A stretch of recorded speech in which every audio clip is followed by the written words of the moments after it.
हाँ जी, I love you. अरे बाबू, thank you so much बेटा, love you, love video you. में दोस्तों आप देख सकते हैं कि सिमरन यादव ने रिएक्शन दिया है पवन सिंह के वीडियो पे।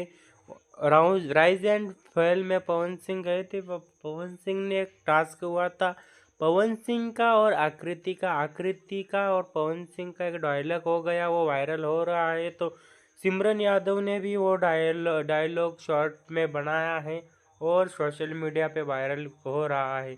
तो यहाँ पे आकृति और पवन सिंह का डायलॉग है वो प्रपोजिंग करने का, वो गेम जीतने का। जीते तो नहीं तो पर प्रयास किया था, पहली बार खेले पवन सिंह, तो ये दिखाया है दोस्तों। तो पवन सिंह ने खेला था, वो रिएक्शन किया जा रहा है और वायरल हो रहा है। और यहाँ पे सभी एक्ट्रेस, सभी ऑडियंस, उनकी ऑडियंस बना रही है शॉर्ट वीडियो पवन सिंह के राइज एंड फेयरवेल में। तो दोस्तों बहुत सारे वीडियो, शॉर्ट वीडियो बनाकर पवन सिंह ट्रेंडिंग में आ रहे हैं और टीआरपी बढ़ा रहे हैं।